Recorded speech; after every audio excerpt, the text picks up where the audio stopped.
जय हिंद। बहुत बहुत स्वागत है आप सभी का अपने YouTube channel glory of village में। तो कैसे हैं आप सभी? मैं उम्मीद करता हूं कि बहुत अच्छे होंगे, मस्त होंगे, तंदुरुस्त होंगे, एकदम अच्छे से पढ़ रहे होंगे। तो मेरे प्यारे शेर और शेरनिया, आज के इस वीडियो में हम लोग जानने वाले हैं हिस्ट्री के टॉप VVI सब्जेक्टिव क्वेश्चन जो कई बार आपके बोर्ड एग्जाम में पूछे गए हैं। और मेरे प्यारे शेर और शेरनिया, ये जितना भी हम सब्जेक्टिव क्वेश्चन बताने वाले हैं पूरा का पूरा हो सकता है कि आपके बोर्ड एग्जाम में छप गया हो मेरे प्यारे शेर शेरनिया।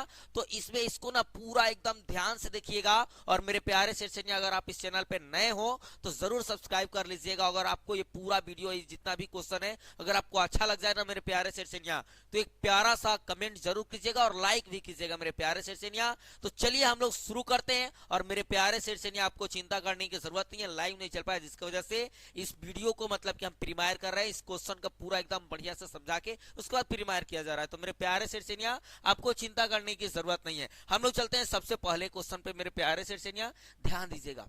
सबसे पहला हम लोग का क्वेश्चन है, देखिए एक चीज और, क्वेश्चन पूछने का जो तरीका होता है ना, तो कई बार चेंज कर दिया जाता है, थोड़ा थोड़ा इधर उधर करके क्वेश्चन पूछता है। तो वहां पे घबराने की जरूरत नहीं है, क्योंकि देखिए पुरातत्व क्या है वही क्वेश्चन है। फिर पूछ दिया या फिर पूछा पुरातत्व से आप क्या समझते हैं, तो वही क्वेश्चन है। या फिर पूछ दे पुरातत्व किसे कहते हैं, तो भी वही क्वेश्चन है। पुरातत्व से क्या तात्पर्य है, फिर भी वही क्वेश्चन है।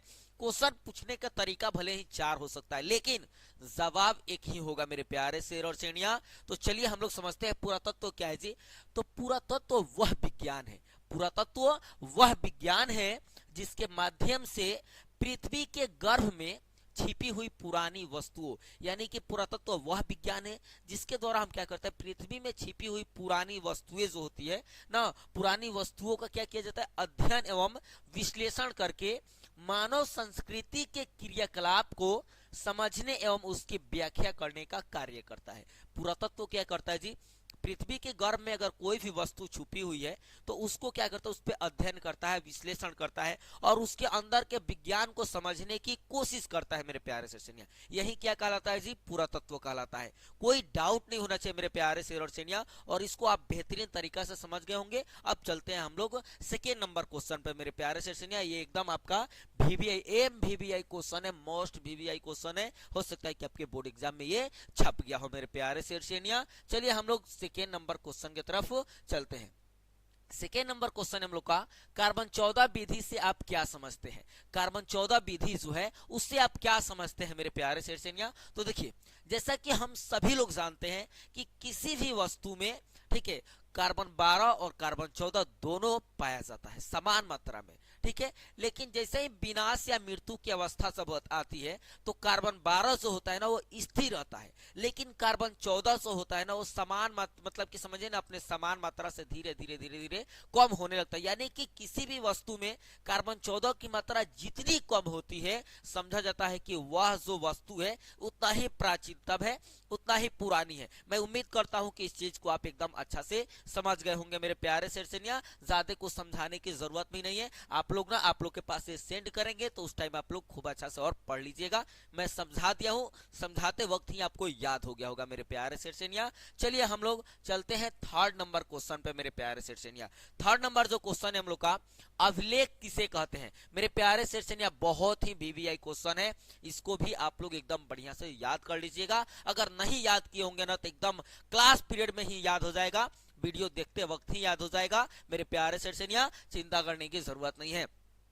पत्थर अथवा धातु जैसी अपेक्षाकृत कठोर सतहों पर उत्कीर्ण किए गए पाठन सामग्री को अभिलेख कहा जाता है, ठीक है मेरे प्यारे से समझिएगा। जैसे अभी के समय में अगर आप देख लीजिए कोई नाली वगैरह बनता है, कोई सड़क वगैरह बनता है, तो क्या किया जाता है जी, उसके द्वारा मतलब कि जब मान लीजिए जैसे मैं ही कुछ बनवा रहा हूं तो मैं एक शिलालेख लिखवाऊंगा, उस पर खूब बढ़िया से एकदम लिख के और एकदम केनो चिपका दिया जाएगा। उसी तरह से पहले के रजा जो लोग थे वो लोग क्या करते थे, वो लोग क्या करते थे कि मतलब कि कोई मतलब कि स्तंभ बनवाया, कोई कुछ बनाया, कोई ताम्रपत्र पर मैंने कहीं ना कहीं लिख के उसको एकदम चिपका दिया जाता था। उसी तरह से हम लोग क्या, लौरिया में अशोक स्तंभ है ना, तो वहां पे भी एक ताम्रपत्र पर लिखा हुआ है। इसी तरह से कई जगहों पे आपको मिल जाएगा। ये कला मतलब ये चीज जो था ना वो अशोक के काल में बहुत काफी मतलब की मात्रा में फैला हुआ था, ठीक है। चलिए इसको देखिए, ज्यादातर अभिलेख दीवारों, मुद्राओं, स्तंभों, शिलाओं एवं प्रतिमाओं आदि पर खुदे हुए मिलते हैं और अशोक के समय में सबसे ज्यादा प्रचलित था, बहुत काफी मात्रा में अशोक के द्वारा किया गया है। चलिए मेरे प्यारे शेर और सैनिया, मैं उम्मीद करता हूं कि ये भी क्वेश्चन को आप समझ गए होंगे। चलते हैं हम लोग 4 नंबर क्वेश्चन की तरफ। 4 नंबर क्वेश्चन हम लोग का मेरे प्यारे शेर और सैनिया, इतिहास लेखन में अभिलेखों के महत्व का उल्लेख करें। यानी कि इतिहास के लेखन में अभिलेख को कितना महत्व है इसको बतलाना है मेरे प्यारे शेर सैनिया। ये भी क्वेश्चन जो है ना बहुत ही इंपॉर्टेंट है मेरे प्यारे शेर और सैनिया। जितना भी हम क्वेश्चन बता रहे हैं ना, अगर आप पूरा बढ़िया से कर लेंगे, क्योंकि यही क्वेश्चन हम अपने ऑफलाइन में भी गेस करके दिए हुए हैं और यही क्वेश्चन मेरे प्यारे शेर सैनिया आप लोग को भी बता रहे हैं, क्योंकि इसी में से जितना हम आज बता रहे हैं ना, इसी में से आपके बोर्ड एग्जाम में एकदम छप गया है। आपको चिंता करने की जरूरत नहीं है, आप एकदम अच्छा से मन लगा के पढ़िए, बस यही मैं कहना चाहूंगा। और आप लोग देखिएगा, एकदम मेरा एकदम गारंटी है कि आपका 95 प्लस जरूर आएगा हिस्ट्री में, क्योंकि हम पहले भी 92 नंबर तक ला चुके हैं इस साल मेरे यहाँ से जितने भी बच्चे पढ़े थे उस सबका एकदम मतलब कि 2023 में जो बच्चे एग्जाम दिए थे उस सबका 92 प्लस एकदम आया हुआ था। और मैं उम्मीद करता हूं कि आपका भी 95 प्लस जरूर आएगा मेरे प्यारे शेर सैनिया। ठीक है, देखिए वैदिक काल के पश्चात, ठीक है, वैदिक काल के पश्चात खासकर मौर्य काल से पूर्व, ठीक है, वैदिक काल के बाद और मौर्य काल से पूर्व मध्यकाल तक इतिहास लेखन में अभिलेखों का महत्वपूर्ण स्थान था। यानी कि उस समय अभिलेख बहुत है, मतलब कि कहीं पे मतलब जाइए तो कोई भी अगर मतलब कि कोई चीज अच्छा करता था ना तो उसको अभिलेखों में एकदम लिखवा दिया जाता था। ठीक है, अभिलेखों में तत्कालीन शासक अपनी उपलब्धियों, क्रियाकलाप, व्यक्ति एवं राजधर्म आदि के बारे में लिखवाते थे। यानी कि व्यक्ति कैसा है, उसका राजधर्म कैसा है, वो अपना मतलब कि क्रियाकलाप, मतलब कि जितना कुछ होता था ना अभिलेखों में लिखवा दिया जाता था। मौर्यकालीन शासक अशोक ने भारत के विभिन्न भागों में पत्थर तथा शिलाओं पर अभिलेख खुदवाते थे। अशोक के इन्हीं अभिलेखों के द्वारा हम सम्राट अशोक के धर्म प्रचार के उपाय, मानवता की सेवा के विचार आदि को भली भांति समझ सके। यानी कि अभिलेखों का ही देन है कि हम लोग अशोक के बारे में और उसके धर्म के बारे में एकदम विस्तार से समझ पाए हैं। मैं उम्मीद करता हूं कि आप लोग को भी ये क्वेश्चन समझ में आ गया होगा, इसका आंसर भी भली भांति एकदम अच्छा से समझ में आ गया होगा। चिंता मत कीजिएगा मेरे प्यारे शेर और सैनिया। अरे कल लाइव नहीं चला तो इसका मतलब क्या हम लोग छोड़ देंगे? नहीं, अब लाइव चलेगा और आज ही से चलेगा एकदम। और देखिए इंग्लिश का जो आप लोग का शेड्यूल लगा हुआ है 8 बजे से, वो तो चलेगा ही चलेगा, लाइव चलेगा, कोई प्रॉब्लम नहीं आएगा। और आप लोग घबराइए मत, नेटवर्क इशू है, कोई बड़ा इशू नहीं है। अरे नेटवर्क इशू है तो क्या वो भी एक आदमी के मतलब कि चलाने से ही चलता है, ना कि वो अपने आप चल जाता है। और जितना भी इस दुनिया में जितना भी आविष्कार हुआ है वो एक व्यक्ति के द्वारा ही किया गया है। ठीक है, और व्यक्ति के द्वारा जो बनाया हुआ चीज है वो व्यक्ति को काम नहीं आएगा, ऐसा हो नहीं सकता है जी। चलिए मेरे प्यारे शेर सैनिया, हम लोग अगले क्वेश्चन की तरफ चलते हैं। अगला क्वेश्चन हम लोग का, प्राचीन भारतीय इतिहास अध्ययन के किन्हीं 3 स्रोत बताएं। यानी कि प्राचीन भारतीय इतिहास के 3 गो स्रोत बताना है कि कहां कहां से हम लोग को जानकारी मिलती है कि प्राचीन भारतीय इतिहास इस तरह की थी। ठीक है, तो सबसे पहला है साहित्य स्रोत। साहित्य के द्वारा भी जानकारी मिलती है कि हमारा जो प्राचीन इतिहास था वो इस प्रकार का था। उसके बाद है पुरातात्विक स्रोत। पुरातत्व से भी स्रोत मिलता है, यानी कि धरती के नीचे छिपी हुई सामग्री से भी पता चल जाता है ना कि इस तरह के हमारा जो प्राचीन इतिहास था इस तरह से था। उसके बाद है विदेशी विवरण। जितने भी विदेशी यात्री जब मतलब कि विदेश से यहाँ भारत जब घूमने के लिए आए थे, किसी किसी दौरे पे किसी किसी शासक के काल में आए हुए थे, तो उन लोगों ने एक बुक लिखा था, अपने यात्रा वृत्तांत लिखा था, जिसकी वजह से हमें जानकारी मिलती है कि प्राचीनतम जो हमारा मतलब कि इतिहास था इस प्रकार का था। चलिए ये भी क्वेश्चन आपको बहुत ही आसानी से समझ में आया होगा और मेरे प्यारे शेर सैनिया ये भी क्वेश्चन आपके एग्जाम के लिए बहुत ही खास है। चलिए हम लोग अगले क्वेश्चन की तरफ चलते हैं। अगला क्वेश्चन हम लोग का मेरे प्यारे शेर सैनिया, हड़प्पा सभ्यता की सड़क व्यवस्था पर प्रकाश डाले। यानी कि हड़प्पा सभ्यता जो थी उसमें जो सड़क बनवाए गए थे उसकी विशेषता क्या थी, उसकी विशेषता के बारे में बतलाना है। ये भी क्वेश्चन बहुत ही इंपॉर्टेंट है मेरे प्यारे शेर सैनिया। देखिए तो हड़प्पा सभ्यता की जो सड़कें थी ना वो एक समकोण पे काटती थी और पूरा जो मतलब कि शहर जो था ना वो वर्गाकार भागों में बढ़ जाता था। जैसे आप किसी भी मतलब के विकसित शहर में जाइए तो आपको ना कहीं पे मतलब कि ये दिखाई नहीं देगा कि हेतरे हेतरे मोड़, एगो सोचे गली फुटकल रहेगा, इधर भी घर इधर भी घर, अब बीच में एकदम आप रास्ता देख लीजिएगा। ठीक है और उसके बाद मेरे प्यारे से मतलब ये नहीं होता है कि इधर से गए उधर से गए, मतलब टेढ़ फेढ़ना होता है, वो वर्गाकार भागों में ही बटा हुआ रहता है। वैसा ही उस समय का भी शहरी जीवन था, लोगों का शहरी निवास स्थान था। इसको भी इस तरह से समझते हैं। हड़प्पा सभ्यता की एक प्रमुख विशेषता उसकी सड़कें थी। सड़कें नगर नियोजन जो नालियां गलियां ये सब थी, बहुत काफी मतलब की विकसित थी। ठीक है, सड़कें सीधी दिशा में एक दूसरे को समकोण पर काटती हुई नगर को अनेक वर्गाकार इत्यादि खंडों में विभाजित करती थी। सड़कें मिट्टी एवं ईंट की बनी हुई थी। सड़कें जो थी मिट्टी की और ईंट की बनी हुई थी। इसकी साफ सफाई पर विशेष ध्यान दिया जाता था, और इसकी जो साफ सफाई थी ना, उस पर भी विशेष ध्यान दिया जाता था। यहाँ की प्रमुख सड़क 9.15 मीटर चौड़ी थी, जिसे पुरातत्वविदों ने राजपथ कहा। और ये जो लंबी एकदम ये चौड़ी जो सड़क थी ना, इसको पुरातत्वविदों के द्वारा ये मतलब कि राजपथ कहा गया। ठीक है, यानी कि बहुत काफी चौड़ी है, इसको राजपथ कहा गया। ठीक है, इस सभ्यता की अन्य सड़कों की चौड़ाई 2.75 से लेकर 3.6 मीटर तक थी।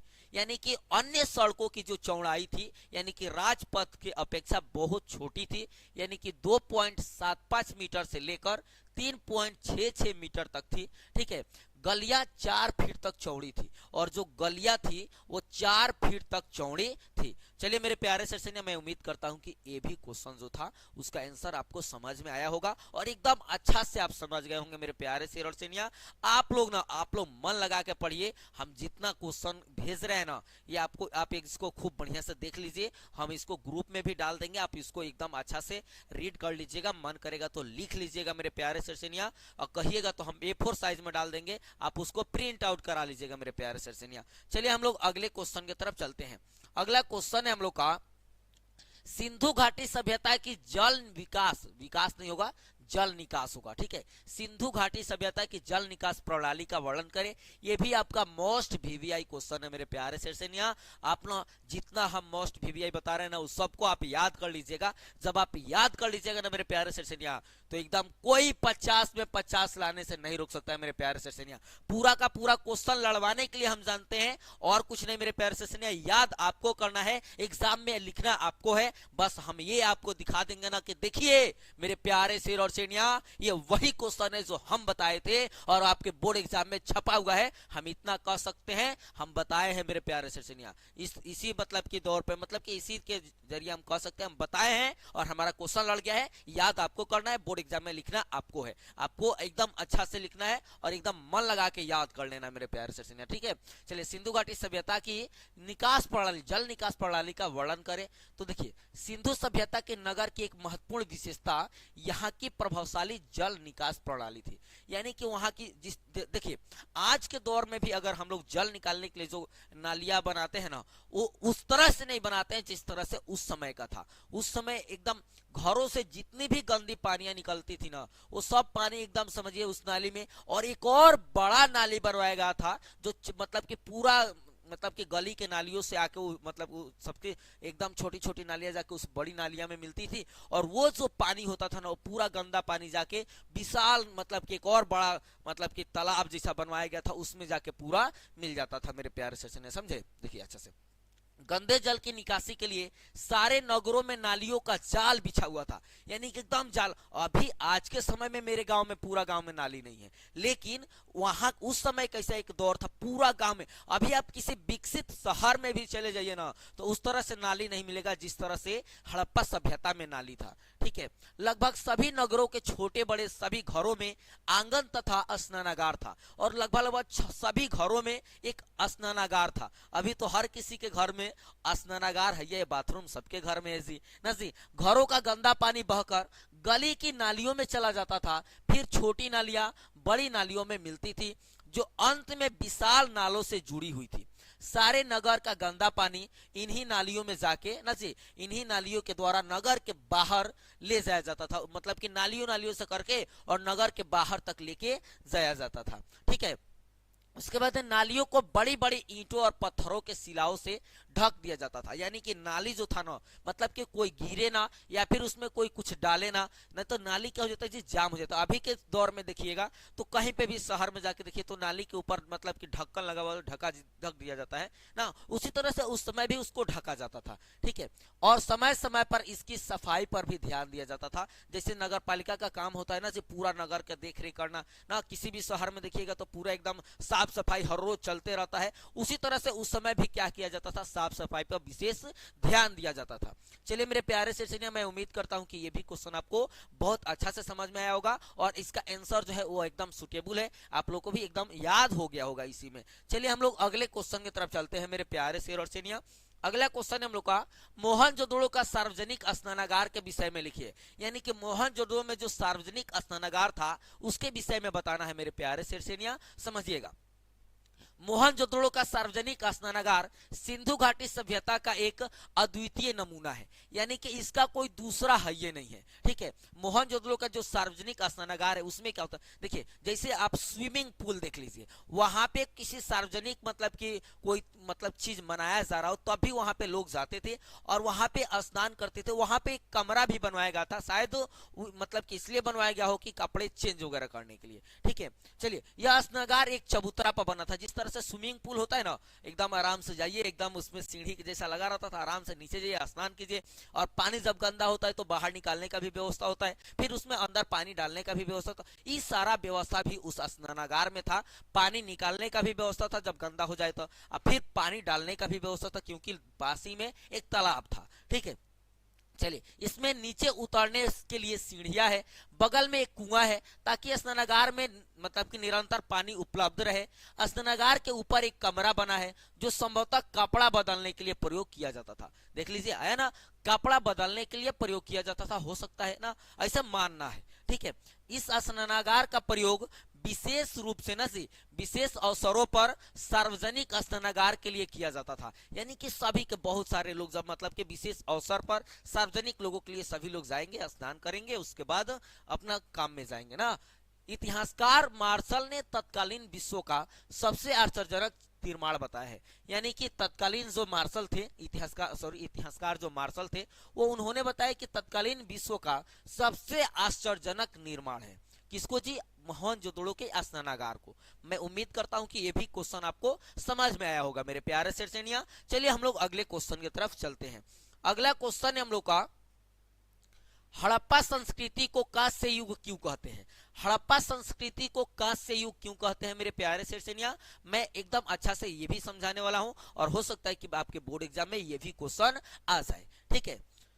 चलिए देखिएगा, हड़प्पा के लोग तांबे में टीन मिलाकर कांसा बनाने की विधि जानते थे। यानी कि हड़प्पा के जो लोग थे ना, वो तांबा में टीन मिलाकर कांसा बनाने के लिए जाते थे, इसीलिए कांस्य युगीन कहा गया ना जी।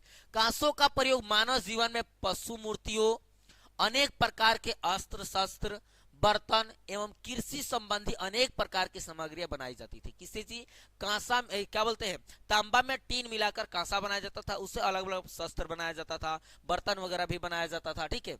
चूंकि कांसे की सहायता से ही हड़प्पा के लोग उन्नति के शिखर पर पहुंच सके। यानी कि कांसा का ही देन था जिससे हड़प्पा सभ्यता के लोग जो थे वो उन्नति पर पहुंचे और एकदम पूरा जो मतलब कि हड़प्पा सभ्यता था ना, वो पूरा व्यापार से मतलब कि समझिए ना, वहां पे केवल व्यापार ही था, ठीक है। उन्होंने एक नगरीय सभ्यता के विकास किए। उन लोगों ने क्या किया जी, एक नगरीय सभ्यता का विकास किया।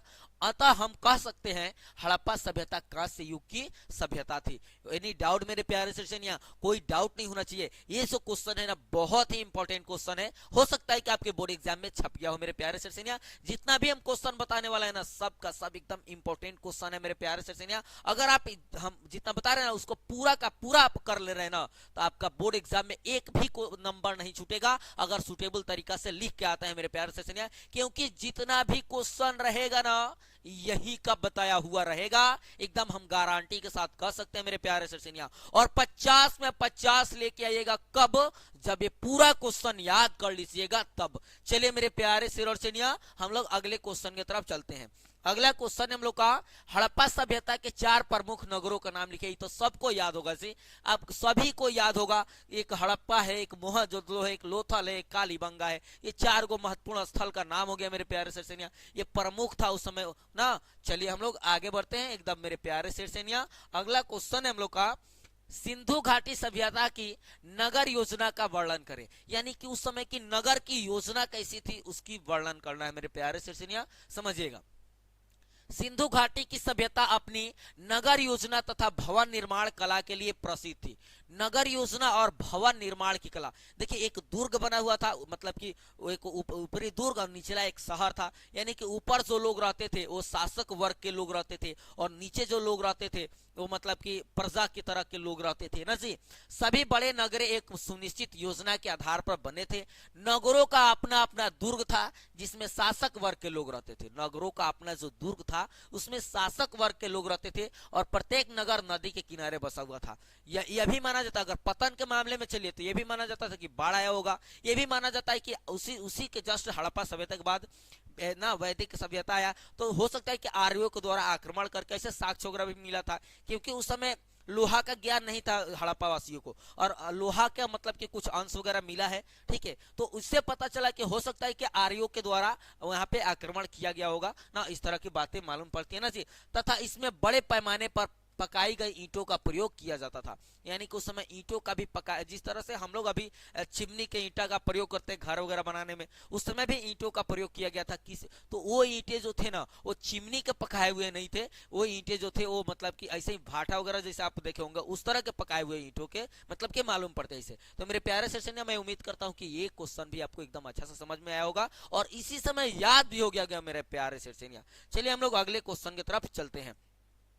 अगला क्वेश्चन हम लोग का हड़प्पा लिपि सिंधु लिपि से क्या समझते हैं। देखिए अगर आप पूछ दे हड़प्पा लिपि से आप क्या समझते हैं या फिर पूछ दे सिंधु लिपि से आप क्या समझते हैं, तो ये आंसर आपका यही होगा मेरे प्यारे शेरचेनिया। चलिए हम लोग समझते हैं। जैसा कि हम जानते हैं हड़प्पा की लिपि अभी तक पढ़ी नहीं जा सकी है। अभी तक ले कोनो है ये नहीं है जो पढ़ दे इस लिपि को, क्योंकि ये सो लिपि है ना चित्रात्मक और मतलब कि ना चिन्हात्मक है। मतलब कि इसमें चिन्ह से भरा हुआ है, चित्र से भरा हुआ है, समझे ना आता है भाई क्या लिखल है ना। अक्षरों को चित्र अथवा चिन्ह के माध्यम से दर्शाया गया है। विद्वान इसी भावात्मक, ठीक है, भाववित्रात्मक लिपि कहते हैं, इसे भाववित्रात्मक लिपि भी कहते हैं। यानी कि जिस तरह से आप इमोजी समझ लीजिए, अगर हम दुखी हैं तो सैड वाली इमोजी भेज देंगे, अगर रो रहे हैं तो रो रहा है इमोजी या वो भेज देंगे। अरे भाई किसी को मतलब कि अब समझिए रहे हैं सब, इस तरह का बात है। तो उस समय का भी जो लिपि था ना भाव चित्रात्मक था ना। और आप चीज से समझ लीजिए उसमें चीज। और एक और चीज खास बात था उसमें, वो दाहिने से बाएं भी और बाएं से दाहिने यानी कि दोनों तरीका से लिखा जाता था, ऐसे जान पड़ता है ना जी। हड़प्पा सभ्यता की सबसे बड़ी लिपि धौलावीर की है। ठीक है, देखिए यहाँ पे हड़प्पा लिपि दाएं से बाएं लिखा जाता था। हड़प्पा सभ्यता की सबसे बड़ी लिपि जो है धौलावीर की है। सभ्यता में लिखावट के साक्ष्य काफी अधिक है। यानी कि वहां पे जो लिखावट के साक्ष्य मिले काफी अधिक मात्रा मिले हैं। वो इतना काफी अलग अलग चीज है ना, वो समझे ना आता है कि क्या लिखल है, आज तक ले ना पढ़ल जा सका ना। अतः ऐसा लगता है कि हड़प्पा सभ्यता में व्यापक साक्षरता विद्वान थी। यानी कि वहां पे जो लोग थे वो बहुत ही विद्वान थे। तो मेरे प्यारे शीर्षनिया ये भी चीज को आप समझ गए होंगे। ये जो आंसर है एकदम आप इसी में समय मतलब कि वीडियो देखते समय ही आपको याद हो गया होगा। मैं उम्मीद करता हूं कि आप एकदम अच्छा से इसको समझ लिए होंगे। चलिए हम लोग चलते हैं अगले क्वेश्चन की तरफ मेरे प्यारे शीर्षनिया। देखिए ये चीज लाइव में ना हो पाया मेरे प्यारे सेशनिया, जिसके वजह से हम वीडियो रिकॉर्ड करके प्रीमायर कर रहे हैं। आप लोग एकदम अच्छा से देखिएगा, मन लगा के देखिएगा, क्योंकि आज तो हम किसी का कमेंट भी नहीं पढ़ पाएंगे। और हाँ 8 बजे से जो क्लास चलेगा ना उसमें एकदम बेहतरीन तरीके से और अच्छा से किया जाएगा, क्योंकि इंग्लिश का क्वेश्चन गेस हुआ है उसी को हम बताने वाले हैं मेरे प्यारे सेशनिया। तो आप लोग एकदम मन लगा के पढ़िए, मन लगा के देखिए और ठीक है हमारा साथवा मत छोड़िए जी। कितना लोग है बुझा रहा है, गुस्सिया गया है सब, सर का लाइव क्लास नहीं चल रहा, नेटवर्क इशू यहाँ आने का मन नहीं करता। अरे बाबू, अरे नेटवर्क इशू है मैं मानता हूं, लेकिन इसका मतलब ये नहीं है ना कि सर इतना अच्छा से बता रहे हैं, सर ऐसा ऐसा क्वेश्चन बता दिए, लास्ट टाइम आया है आपको मतलब कि रिजल्ट देना है तो आपको सर को छोड़ दीजिए, सर को छोड़ दीजिएगा, सर को आपको छोड़बो ना करेंगे। आप लोग का नंबर हमारे पास ना है, एक बार फोन करना सबके पास शुरू कर देंगे, समझे। अरे जिंदा है तो हाल चाल भी पूछ लिया कीजिए, मर जाने के बाद भूत बन के सभी को डराने लगेंगे, समझे। अगला क्वेश्चन है मेरे प्यारे सिरसिनिया, हड़प्पा सभ्यता के पतन के कारणों का वर्णन करें। यानी कि हड़प्पा सभ्यता के पतन का कारण क्या था मेरे प्यारे सिरसिनिया। इसके साथ साथ देखिए क्वेश्चन पूछने का तरीका अलग अलग हो सकता है, तो आपको चिंता करने की जरूरत नहीं है, इसीलिए अलग अलग तरीका से क्वेश्चन वो लिखल गई है, समझे। सिंधु घाटी सभ्यता के पतन के कारणों का वर्णन करें। हड़प्पा सभ्यता का पतन कैसे हुआ, देखिए ये भी इस तरह से क्वेश्चन पूछ सकता है कि हड़प्पा सभ्यता के पतन के कारणों का वर्णन करें, और सिंधु घाटी सभ्यता के पतन के कारणों का वर्णन करें, या फिर पूछ सकता है हड़प्पा सभ्यता का पतन कैसे हुआ। ठीक है, ये जो क्वेश्चन है ना मेरे प्यारे से एकदम फिक्स है, आपके बोर्ड एग्जाम में एकदम छप गया है। ठीक है, समझिएगा। हड़प्पा सभ्यता के पतन के संदर्भ में कोई संतोषजनक प्रमाण नहीं मिला है, माने ऐसा प्रमाण नहीं मिला है जब से आदमी सेटिस्फाइड हो जाए, कि एकदम कंफर्म हो जाए कि हाँ ये जौन सभ्यता के पतन भइल बा, यही से भइल बा कि यहाँ बाढ़ आई रहे, चाहे यहाँ ना आक्रमण भई रहे, या फिर अलग अलग तरीका से कुछ ये सब मालूम नहीं चलता है। अंदाजा लगाया जाता है कि हो सकता है कि आक्रमण हुआ था, अंदाजा लगाया सकता है हो सकता है कि नदियां अपना धारा बदल दिए, गांव पड़े घूम गए, नगर पड़े ना, इस तरह का माना जाता है। ठीक है, पतन के संदर्भ में अनेक इतिहासकारों का एक मत नहीं है, यानी कि कोनो इतिहासकार ये नहीं मानता है कि हे तरह भइले, अलग अलग अपन अपन तरीका बता देता है लो ना, बल्कि अलग अलग है। फिर भी कुछ ऐसे प्रमाण मिले हैं जिसके द्वारा अनुमान लगाया जाता है कि हड़प्पा सभ्यता का पतन निम्न कारणों से हुआ होगा, जो इस प्रकार है।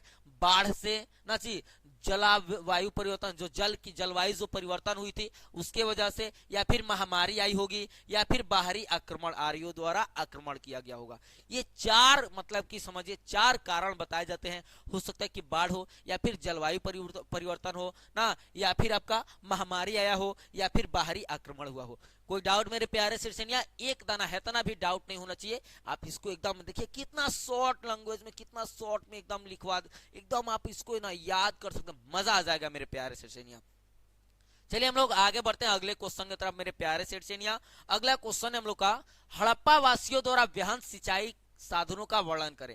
यानी कि उस समय सिंचाई की सुविधा क्या थी किसी से, जब उस समय के लोग व्यापार में अधिक मतलब की रुचि रखते थे, व्यापार करते थे ना, अनाज भी उगाया जाता था। तो उस समय के जो लोग थे अनाज जब उगाते थे तो अनाज को मतलब कि सिंचाई भी करना चाहिए, पानी वानी देना चाहिए ना जी। तो मेरे प्यारे सिरसिनिया उसको क्या किया जाता था, उस अनाज को मतलब कि देखिए हड़प्पा वासियों द्वारा व्यस्त सिंचाई के साधन में नहरें, कुएं और जल संग्रह का उपयोग किया जाता था। उस समय जल संग्रह करके रखा जाता था, उसके बाद उसका उपयोग किया जाता था। ठीक है, और हड़प्पा में सिंचाई के लिए कुएं का ही मुख्य रूप से उपयोग किया जाता था। ठीक है, कुआं जो था ना, कुआं का सबसे ज्यादा उपयोग किया जाता था, क्योंकि कुआं में जल को क्या संग्रह करके रखा जा सकता था, और कुएं से ही सिंचाई किया जाता था।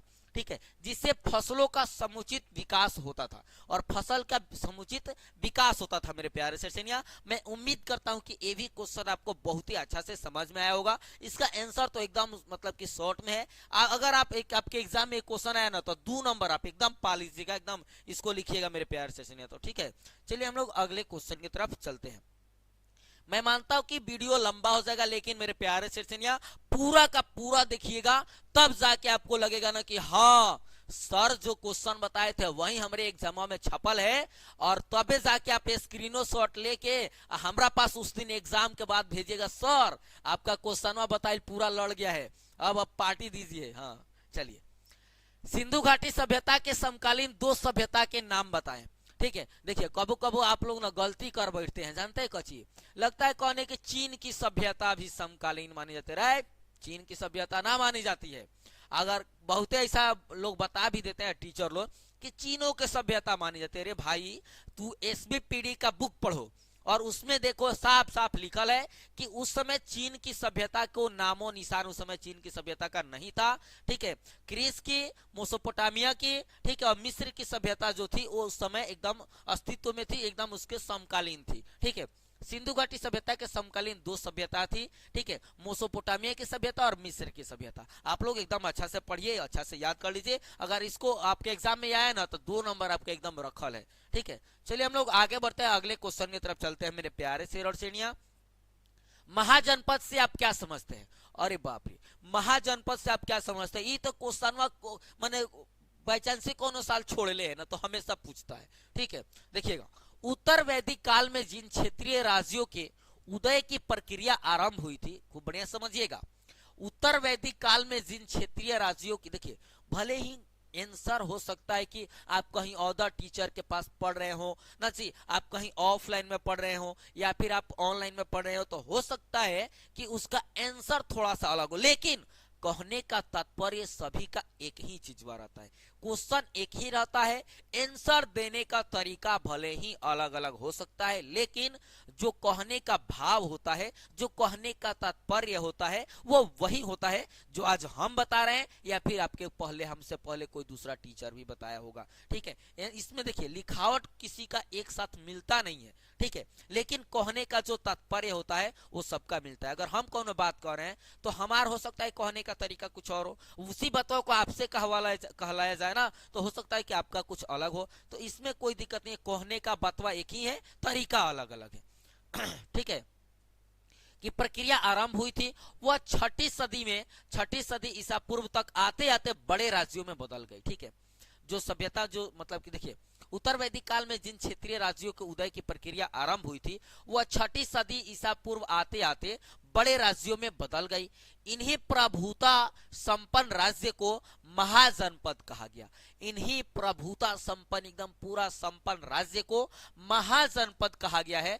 बौद्ध ग्रंथ अंगुतर निकाय के अनुसार 16 महाजनपद थे। अब 16 महाजनपद थे, एक बार बताए भी हैं, आप लोग उस 16 महाजनपदों के नाम याद कर लीजिएगा। हो सकता है कि 2-4 नाम भी पूछता है कि 4 महाजनपदों का नाम बताए, इस तरह से भी क्वेश्चन पूछ सकता है। ठीक है, महाजनपदों में वरिज और मल गणराज्य थे और शेष में राजतंत्रात्मक प्रणाली प्रचलित थी। ठीक है, महाजनपदों में वरिज ना और मल गणराज्य थे और शेष में राजतंत्रात्मक प्रणाली प्रचलित थी तथा इन महाजनपदों में सबसे शक्तिशाली जो था वो मगध था। एनी डाउट मेरे प्यारे सेशनिया, इसको भी एकदम अच्छा से आप बोर्ड एग्जाम में लिख सकते हैं। आपके एग्जाम में अगर ये क्वेश्चन आ जाए तो आप एकदम इसको लिखिएगा, एकदम आपका 2 नंबर कंफर्म हो जाएगा मेरे प्यारे सेशन। देखिए हर्षिकार, दीर्घिकार, ये सब कुछ मतलब कि एकदम मतलब कि अच्छा से, और राइटिंग जो लिखिएगा ना एकदम मस्त तरीका से लिखिएगा, ताकि जो चेक करने वाला हो ना एकदम कहे कि अरे भले कुछ का बड़ी मस्त लिख ले, चल एक 2 नंबर पूरा देते हैं। ठीक है, चलिए आगे बढ़ते हैं मेरे प्यारे सेठ से अगले क्वेश्चन की तरफ। अगला क्वेश्चन है हम लोग का, किन्हीं 4 महाजनपद के नाम लिखे। देखिए आ गया ना, किन्हीं 4 महाजनपद के नाम लिखे। हम कहते हैं ना कि 2-4 ऐसे लिखने के लिए आता है। देखिए ये मोस्ट वीवीआई क्वेश्चन है मेरे प्यारे सेठसेनिया, पूछता है काशी, मगध, गंधार, वसी, 4 को कौन, पूरा 16 याद रखे रहिएगा मेरे प्यारे सेठसेनिया। हो सकता है कि कौन 4 को लिखना है भाई, 16 याद रख लीजिए। ठीक है, चलिए हम लोग आगे बढ़ते हैं अगले क्वेश्चन की तरफ मेरे प्यारे सेठसेनिया। अगला क्वेश्चन है, कलिंग युद्ध का अशोक पर क्या प्रभाव पड़ा। कलिंग युद्ध का अशोक पर क्या प्रभाव पड़ा जी। कलिंग युद्ध ही था जिसका युद्ध के भीषण रक्तपात को देख के ना अशोक का दिल दहल गया और वो क्या किया, शस्त्र त्याग कर दिया मेरे प्यारे सेठसेनिया, समझे। कलिंग युद्ध में एक भीषण रक्तपात को देखकर अशोक का दिल दहल गया, उसे युद्ध के नाम से घृणा होने लगा और उसने भविष्य में युद्ध न करने की शपथ ले ली। उसने अपनी जीवन धारा को ही बदल दिया। देखिए एक क्षत्रिय, एक राजा अगर युद्ध करना बंद कर दे, एक शपथ ले ले कि हम शस्त्र नहीं उठाएंगे, तो उसका राज्य रहेगा नहीं रहेगा, उस पर दूसरा कोई ना कोई आक्रमण कर देगा और उसको अपने राज्य से हाथ धोना पड़ेगा। वही हुआ, मौर्य साम्राज्य के पतन का सबसे बड़ा कारण था अशोक का शस्त्र त्याग। अगर अशोक बौद्ध धर्म नहीं अपनाया होता, अगर अशोक शस्त्र त्याग नहीं किया होता, तो आज मौर्य वंश का पतन नहीं हुआ रहता मेरे प्यारे सेठसेनिया। हम लोग के यहाँ भी उनका एक स्तंभ है, उनका एक किला है मेरे प्यारे सेठसेनिया। चलिए हम लोग आगे बढ़ते हैं, अगले क्वेश्चन की तरफ चलते हैं। अगला क्वेश्चन हम लोग का, अशोक धाम से आप क्या समझते हैं। अशोक का जो धाम था उससे आप क्या समझते हैं मेरे प्यारे सेठसेनिया। ये भी आपका मोस्ट वीवीआई क्वेश्चन है, इसको आप समझिएगा, एकदम मजा आ जाएगा मेरे प्यारे सेठसेनिया। देखिए अशोक धाम अशोक द्वारा, जो अशोक का जो धाम था ना वो अशोक के द्वारा चलाया गया। ठीक है, अशोक धाम आज भी महत्वपूर्ण है। अशोक का धाम भारत में ही नहीं बल्कि पूरे विश्व में महत्वपूर्ण है। ठीक है, भले ही पूरा विश्व में महत्वपूर्ण है, लेकिन मेरे प्यारे सेठसेनिया मैं ये चीज मानता हूं कि अगर अशोक बौद्ध धर्म नहीं अपनाए होते ना, तो आज मतलब कि एकदम वो शस्त्र त्याग भी नहीं किए होते, तो बहुत कुछ हुआ रहता और आगे तक। ठीक है, चलिए अशोक के धाम में अशोक बताते हैं कि प्राणियों की हत्या न करें। अब एक राजा हो ना, वो युद्ध न लड़े ना सी, तो चलिए आगे चलते हम लोग। अशोक बताते हैं कि प्राणियों की हत्या न करे, माता पिता की सेवा करे, ये चीज बहुत ठीक है। वृद्धों की सेवा करें, गुरुजनों का सम्मान करें, मित्रों ब्राह्मणों एवं दासों के साथ अच्छा व्यवहार करें। अशोक का धर्म सभी धर्मों का सार है, यानी कि अशोक का जो धर्म है ना वो सभी धर्मों से मिला के, लेकिन आज के कुछ गिने चुने लोग हैं ना वो मतलब कि अगर इस धर्म को अपना भी लेते हैं ना तो दूसरों धर्म का, दूसरे जो धर्म है उसका मतलब कि इज्जत ही नहीं करते भाई, सम्मान ही नहीं करते। अशोक खुद उसमें बौद्ध धर्म के धम्म में बताए हुए हैं कि सभी धर्मों का ये सार है, सभी धर्मों का है, ये कोई एक मतलब कि धर्म का नहीं, केवल बौद्ध धर्म मानने वाले के लिए ही नहीं है, सभी धर्मों का सार है। ठीक है, यदि हम अशोक के द्वारा बताए गए मार्ग पर चले तो अपने जीवन में सफलता प्राप्त कर सकते हैं। सभी कोई अगर इस चीज को हर कोई मानना शुरू कर दे तो सभी एकदम सुखी संपन्न रहेंगे और सभी अपने जीवन में सफलता प्राप्त करेंगे। मैं उम्मीद करता हूं कि ये भी क्वेश्चन आपको समझ में आ गया होगा मेरे प्यारे शेर सेनिया। चलिए हम लोग आगे पढ़ते हैं, अगले क्वेश्चन की तरफ चलते हैं मेरे प्यारे शेर और सेनिया। अगला क्वेश्चन है समुद्रगुप्त पर एक संक्षिप्त टिप्पणी लिखे। समुद्रगुप्त पर एक संक्षिप्त टिप्पणी लिखे। आप सभी लोग एकदम समुद्रगुप्त के बारे में अच्छा से जानते हैं और इस पे एक टिप्पणी इस प्रकार से मेरे प्यारे शेर सेनिया देखिएगा। गुप्त शासक चंद्रगुप्त प्रथम का उत्तराधिकारी उसका पुत्र समुद्रगुप्त था। ठीक है, गुप्त शासक चंद्रगुप्त प्रथम का उत्तराधिकारी उसका पुत्र समुद्रगुप्त था। भारतीय इतिहास में समुद्रगुप्त का स्थान एक महान विजेता तथा प्रभावशाली सम्राट के रूप में स्वीकार किया गया है। और देखिए समुद्रगुप्त को ही भारत का नेपोलियन भी कहा जाता है। ठीक है, चलिए आगे बढ़ते हैं। उसने अपने विजयों के द्वारा भारत को राजनीतिक एकता के सूत्र में बांधा। समुद्रगुप्त एक महान विजेता ही नहीं बल्कि कुशल संगठनकर्ता तथा कला और संस्कृति का प्रेरक भी था। समुद्रगुप्त को भारत का नेपोलियन भी कहा जाता है। समुद्रगुप्त को भारत का नेपोलियन भी कहा जाता है। आपके मतलब कि ऑब्जेक्टिव में क्वेश्चन पूछ सकता है भारत का नेपोलियन किसे कहा जाता है, तो समुद्रगुप्त को भारत का नेपोलियन भी कहा जाता है। मैं उम्मीद करता हूं कि ये भी क्वेश्चन का आंसर आपको एकदम अच्छा से समझ में आया होगा। चलते हैं हम लोग अगले क्वेश्चन की तरफ मेरे प्यारे शेरसेनिया। आप लोग ना पूरा का पूरा एकदम वीडियो देखिएगा, मजा आ जाएगा। और इसी क्वेश्चन में इसी जितना हम क्वेश्चन बता रहे हैं ना पूरा इसी वीडियो में से मेरे प्यारे शेरसेनिया आपके बोर्ड एग्जाम में क्वेश्चन रहेगा, कहीं दूसरी जगह से नहीं रहेगा। भले ये वीडियो लंबा हो लेकिन आप लोग ना पूरा का पूरा वीडियो वॉच कीजिएगा, मजा आ जाएगा मेरे प्यारे शेर सेनिया। चलिए हम लोग आगे बढ़ते हैं, अगले क्वेश्चन की तरफ चलते हैं मेरे प्यारे शेर और सेनिया। अगला क्वेश्चन है समुद्रगुप्त की नेपोलियन से तुलना क्यों की जाती है, मतलब कि क्या किए थे कि इनकी तुलना नेपोलियन से की जाती है। मेरे प्यारे शेरसेनिया ये भी बात समझने की जरूरत है, आप लोग समझिएगा अच्छा से। ठीक है, समुद्रगुप्त नेपोलियन के समान ही वीर योद्धा, साहसी, पराक्रमी तथा निर्भीक शासक था। जो समुद्रगुप्त था ना वो मतलब कि नेपोलियन जिस तरह से एकदम पराक्रमी ना वीर योद्धा साहसी इस तरह से था, उसी तरह से यानी कि कोई देखिए कोई व्यक्ति अगर अच्छा कर रहा होता है और उसी के जैसा जब दूसरा व्यक्ति करता है ना मतलब कि तो समझिए जब दोनों समान मिलता जुलता रहता है तो उसको उसकी संज्ञा दे दी जाती है। ये भारे फलानवा जैसा नहीं बड़ी नीमन काम करता है। अब वही तरह एक आदमी कहा, दूसरा भी कहा, तीसरा भी कहा, कहते कहते पूरा जहां कहा ना जी। स्मिथ के शब्दों में जिस प्रकार नेपोलियन एक महान योद्धा और विजेता के समान बाहुबल तथा रण कौशल को अन्य राजाओं को धूल में मिला दिया था, उसी प्रकार समुद्रगुप्त ने भी वीरता और साहस के साथ समस्त भारत पर विजय प्राप्त कर अपने को एक महान योद्धा और सेना नायक सिद्ध कर दिया था। किसने जी, तो समुद्रगुप्त ने। ठीक है, स्मिथ के इस कथनों से स्पष्ट हो जाता है कि समुद्रगुप्त नेपोलियन के समान एक महान योद्धा था। यानी कि देखिए न कहे कि केहू न केहू एक बार कहले, तो स्मिथ ने एक बार कह दिया कि अरे बाप रे समुद्रगुप्त जो है ना वो नेपोलियन के जैसे पराक्रमी है, साहसी है, वीर योद्धा है। अब दूसरा कोई सुना वो भी कहा कि समुद्रगुप्त इस तरह से है, नेपोलियन की तरह है। तीसरा सुना वही कहा, पूरा जहां वही कहा, तो उसके बाद हम भी वही कह रहे हैं ना जी। महान योद्धा, सेना नायक तथा एक विशाल साम्राज्य निर्माता था, इसीलिए समुद्रगुप्त को भारत का नेपोलियन भी कहा जाता है। मैं उम्मीद करता हूं मेरे प्यारे शेरसेनिया कि ये भी जो क्वेश्चन है ना इसका भी आंसर आपको एकदम अच्छा से समझ में आया होगा। चलिए हम लोग अगले क्वेश्चन की तरफ चलते हैं। अगला क्वेश्चन है मेरे प्यारे शेरसेनिया, समझिएगा, मौर्य प्रशासन की जानकारी दे। यानी कि मौर्य वंश के समय जो प्रशासन थी उसकी जानकारी देना है कि उस समय की प्रशासन कैसी थी। देखिए मौर्य प्रशासन की जानकारी हमें साहित्य स्रोतों में कौटिल्य का अर्थशास्त्र, विशाखा दत्त का मुद्रा राक्षस, विष्णु पुराण, बौद्ध एवं जैन धर्म के ग्रंथों से मौर्य इतिहास की जानकारी मिलती है। मौर्य इतिहास की जानकारी कहां से मिलती है जी? तो मौर्य प्रशासन की जो जानकारी है वो साहित्यिक स्रोतों में कौटिल्य का अर्थशास्त्र। कौटिल्य कौन थे जी? तो चाणक्य थे। चाणक्य कौन थे जी भाई? विष्णुगुप्त थे। अलग अलग नामों से उनको जाना जाता है, ठीक है। और विशाखा दत्त का मुद्रा राक्षस, विष्णु पुराण, बौद्ध एवं जैन धर्म के ग्रंथों से भी मौर्य इतिहास की जानकारी मिलती है।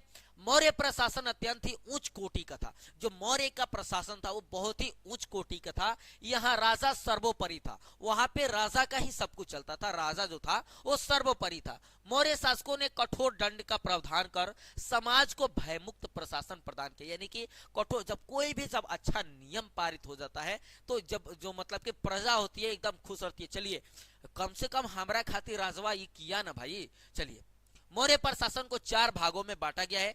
केंद्रीय शासन, प्रांतीय शासन, नगर शासन और ग्राम शासन। ये 4 भाग पूछ देना, आपके एग्जाम में पूछ देगा, ठीक है, कि मौर्य प्रशासन को कितने भागों में बांटा गया जी? तो 4 भागों में बांटा गया है। केंद्रीय शासन, प्रांतीय शासन, नगर शासन और ग्राम शासन। चलिए हम लोग अगले क्वेश्चन की तरफ चलते हैं मेरे प्यारे शेर और चिड़िया। अगला क्वेश्चन है हम लोग का, मौर्यकालीन इतिहास के प्रमुख स्रोतों का विवरण दे। ठीक है, मौर्यकालीन इतिहास के प्रमुख स्रोतों का विवरण दे, या फिर पूछ सकता है मेरे प्यारे शेरसेनिया अथवा में मौर्यकालीन इतिहास अध्ययन के स्रोत बताएं। एकदम मोस्ट वीवीआई क्वेश्चन है मेरे प्यारे शेरसेनिया, एकदम अच्छा से मन लगा के समझ लीजिएगा, आपके बोर्ड एग्जाम में क्वेश्चन छपल रहेगा। चलिए हम लोग समझते हैं इसको। मौर्य इतिहास के बारे में 2 प्रकार के स्रोत उपलब्ध है। यानी कि मौर्य इतिहास के बारे में 2 प्रकार के स्रोत जो है उपलब्ध है। एक साहित्यक है और दूसरा पुरातत्विक है। यानी कि अगर ये लोग कह रहा होगा कि ना कि मौर्य प्रशासन, मौर्य साम्राज्य उस समय कुछ नहीं था, तो ओकरा खातिर 2 है ना प्रमाण है 2। एक है आपका साहित्यिक स्रोत और एक है पुरातत्विक स्रोत। अब जावना पे आप विश्वास करते हैं भाई मान लीजिए, ओकरा के देख लीजिए, है भाई है। साहित्यिक स्रोत में कौटिल्य का अर्थशास्त्र, विशाखा दत्त का मुद्रा राक्षस, मेगास्थनीज की इंडिका। ना कमेंट बॉक्स में जरूर बताइएगा मेरे प्यारे शेरसेनिया ना कि मेगास्थनीज किसके दरबार में आया था ना जी, और किसका राजदूत था। ठीक है, बौद्ध साहित्य और पुराण है ना। पुरातत्विक स्रोतों में अशोक के शिलालेख और अभिलेख और वस्तुओं के अवशेष जैसे चांदी और तांबे के छेद किए हुए सिक्के शामिल है। अब जरा ना विश्वास होगा भाई, आइए आइए हमारा बिहार में ना जी, आइए हमारा बिहार के लौरिया में ना, यहाँ पे दिखाएंगे अशोक के स्तंभ। यहाँ पे तब आपको पता चलेगा कि हाँ वास्तव में ये सभ्यता पूरा एकदम फैला हुआ था। अशोक पूरा एकदम फैलाया था अपन साम्राज्य, बहुत ही काफी मात्रा में। ठीक है, चलिए आगे बढ़ते हैं मेरे प्यारे शेरसेनिया। अगला क्वेश्चन है हम लोग का, मौर्यकालीन इतिहास के 4 अभिलेखों के ना अभिलेखीय मतों को लिखे। मौर्यकालीन इतिहास के 4 अभिलेखीय मतों को लिखे। ये भी आपका मोस्ट वीवीआई क्वेश्चन है मेरे प्यारे शेरसेनिया, एकदम अच्छा से समझिएगा। एकदम अरे यार वीडियो देखते में ही आपको समझ में आ जाएगा और याद में हो जाएगा, याद करने की जरूरत नहीं होगी भाई। इतना सरल भाषा में इतना अच्छा तरीका से समझा रहे हैं, आपको एकदम समझ में आ जाना चाहिए मेरे प्यारे शेरसेनिया। चलिए, मौर्यकालीन इतिहास के 4 अभिलेखीय स्रोत निम्नलिखित है। देखिए, सबसे पहले 14 बृहद शिलालेखांश कलसी, सवाजगढ़ी आदि से मिले हैं। ठीक है, उसके बाद मास्की गुर्जरा से प्राप्त लघु शिलालेख है। उसके बाद गिरनार से प्राप्त लघु शिलालेख। उसके बाद लौरिया, ठीक है, लौरिया अरेरा से प्राप्त स्तंभ अभिलेख। ये सारा चीज है भाई, मिलेगा आपको, आइए कभी। चलिए मेरे प्यारे शेरसेनिया, हम लोग अगले क्वेश्चन में चलते हैं। ये सब समझ में आ गया होगा। ठीक है, मौर्यकालीन कला एवं स्थापत्य कला का वर्णन कीजिए। ठीक है, मौर्यकालीन कला एवं स्थापत्य कला का वर्णन कीजिए। समझिएगा मेरे प्यारे शेरसेनिया, ये भी क्वेश्चन जो है ना बहुत ही इंपॉर्टेंट है। मौर्यकालीन कला एवं स्थापत्य कला का सर्वश्रेष्ठ नमूना, ठीक है, इस समय के स्तंभ एवं यक्षिणी की मूर्ति है। ठीक है, इस समय के स्तंभ एवं यक्षिणी की मूर्ति है। सांची, सारनाथ आदि जगहों में ना सी मौर्यकालीन स्तूप मिले हैं। सांची में और ना सांची के आदि और सारनाथ में और कई जगहों पे जो है ना स्तूप मिले हैं। इस समय मूर्ति निर्माण में गंधार एवं मथुरा शैली का विकास हुआ। उसी समय में गंधार और मथुरा शैली में जो मूर्ति कला का था ना वो विकास हुआ। अशोक द्वारा 84,000 बौद्ध स्तूप तथा विहार का निर्माण करवाया गया था। इस काल में पर्वतों को काटकर गुहा गिरोहों का भी निर्माण कराया गया था। पर्वत को काट काट कर गुहा गिरोहों का निर्माण करवाया गया था। एनी प्रॉब्लम मेरे प्यारे सेशनिया, मैं उम्मीद करता हूं कि आपको थोड़ा भी प्रॉब्लम नहीं होगा, एकदम आसानी से इसको भी समझ गए होंगे। चलिए हम लोग आगे चलते हैं। इमा समझिए कि पता ना कितना क्वेश्चन है सर, एकदम बुझा था कि बुआ गए ना बाबू। आप मान लीजिए हम 50 में 50 जब सही करवाने के लिए कह रहे हैं, 50 में 50 जब आपका आएगा तो ये थोड़े कि हम 10 को क्वेश्चन बता देंगे, कह देंगे 50 होगा। आपको 30 को क्वेश्चन पूछेगा लघु उत्तरीय में, उसमें से 15 को बनाना रहेगा ना। 8 को पूछेगा दीर्घ में, उसमें से 4 को बनाना रहेगा। तो भाई 15 को लड़ाने के लिए कम से कम आदमी 30 को क्वेश्चन हो तो जरूर बताएगा भाई, तबे ना 15 को आ जाएगा। और उसके बाद मेरे प्यारे सिरसनिया, हाई 4 को पूरा 20 नंबर लाने के लिए आपको कम से कम 10 को क्वेश्चन हो तो और ही ना पढ़ना पड़ेगा। तो 40-50 को क्वेश्चन होगा तो आपको मन लगा के इसको पूरा याद कर लीजिए। अब केहू एकदम भगवान नहीं ना है भाई कि कह देगा कि हई 50 को क्वेश्चन मान लीजिए 38 को क्वेश्चन पूछ रहे हैं, 38 को बताएंगे यही में से आ जाएगा, ये लिखल है। अरे भाई सब कोई तुक्का लगाता है, गेस करता है कि ये क्वेश्चनवा कहीं आ जाए, ये क्वेश्चन आ जाए तो उहे क्वेश्चनवा हो सकता है कि आ जाएगा ना, इस तरह से। अब केहू तो जानल सुनल है नहीं भाई कि लिख देगा, ठीक है। अब भाई क्वेश्चन वायरल थोड़े ना हुआ है कि कोई कुछ कह देगा। चलिए, किन्हीं 2 गुप्तकालीन मंदिरों के नाम एवं स्थानों को लिखे। ये भी मोस्ट वीवीआई क्वेश्चन है मेरे प्यारे सेशनिया। किन्हीं 2 गुप्तकालीन मंदिरों के नाम एवं स्थानों को लिखे। और मंदिर के नाम भी लिखना है और स्थान का नाम भी लिखना है, तो समझिएगा। गुप्तकालीन 2 मंदिरों के नाम एवं स्थान निम्नलिखित है। अरे भाई 2 को पूछ रहा है, हम 4 को बता रहे हैं भाई, कोनो तो 2 को आपको याद रहेगा। एरण का विष्णु मंदिर सागर मध्य प्रदेश में है ना जी। तिगवा का विष्णु मंदिर जबलपुर मध्य प्रदेश में है। देवगढ़ का दशावतार मंदिर ललितपुर उत्तर प्रदेश में है। सिरपुर का लक्ष्मण मंदिर रायपुर छत्तीसगढ़ में है। अरे भाई 4 को याद रखिए, अगर पूछ दिया 4 को लिखने के लिए 4 लिखिए, पूछ दिया 2 को लिखने के लिए 2 को लिखिए भाई। चलिए आगे बढ़ते हैं हम लोग अगले क्वेश्चन की तरफ मेरे प्यारे शेर और सेनिया। गुप्तकालीन विज्ञान एवं प्रौद्योगिकी पर प्रकाश डाले। अब गुप्तकालीन जो विज्ञान था ना, प्रौद्योगिकी पर, उस समय के विज्ञान या फिर टेक्नोलॉजी, साइंस और टेक्नोलॉजी पर उसका मतलब कि प्रकाश डालना, अब टरच बार के नहीं बता के, ठीक है। गुप्तकालीन विज्ञान के अंतर्गत मुख्यतः गणित, ज्योतिषी और आयुर्वेद का विकास हुआ। यानी कि गुप्तकालीन के विज्ञान में ही, ठीक है, गणित, ज्योतिषी, आयुर्वेद का विकास हुआ। आर्यभट्ट, वराह मिहिर और ब्रह्मगुप्त गुप्तकालीन वैज्ञानिक है। आर्यभट्ट, अरे जौन शून्य का खोज किए ना, सही। आर्यभट्ट, वराहमिहिर, ठीक है, और ब्रह्मगुप्त गुप्तकालीन वैज्ञानिक है जिन्होंने अपने ग्रंथों में विज्ञान की विवेचना की। आर्यभट्ट का प्रसिद्ध ग्रंथ है आर्यभट्टियम, ठीक है, आर्यभट्टियम। इसमें अंक गणित, बीज गणित तथा रेखा गणित की विवेचना है। अरे सब कुछ यहीं से मिला हुआ है, कभी वेद पुराण ग्रंथ पढ़ के तो देखो, सब कुछ उसी में छुपा हुआ है, ठीक है। शून्य का आविष्कार एवं पाई का मान 3.14 इन्होंने ही बताया है। अगर पूछ दे कभी आप उससे कोई कि पाई का मान कितना होता है, तो आप कहते हैं ना कि 22/7 या फिर 3.14, आप कहते हैं ना। तो 3.14 किनके द्वारा बताया गया है जी? तो वही है हमारे गणितज्ञ आर्यभट्ट जी, ठीक है, इन्होंने ही बताया। ज्योतिष के क्षेत्र में पृथ्वी गोल है। ज्योतिष के क्षेत्र में मतलब कि उसके हिसाब से पृथ्वी क्या ऐसी गोल है। सूर्य ग्रहण एवं चंद्र ग्रहण आदि की जानकारी दी गई, और यहीं से सूर्य ग्रहण, चंद्र ग्रहण की भी जानकारी दी गई। मैं उम्मीद करता हूं कि ये भी क्वेश्चन आपको एकदम अच्छा से समझ में आया होगा मेरे प्यारे सिरसेनिया। तो चलिए हम लोग अगले क्वेश्चन की तरफ चलते हैं। अशोक के अभिलेख का महत्व बताइए। अशोक का अभिलेख कैसा था, उसका महत्व बताना है मेरे प्यारे सिरसेनिया, इसको समझते हैं। अशोक के अभिलेख अभी तक 40 से अधिक प्राप्त हुए हैं।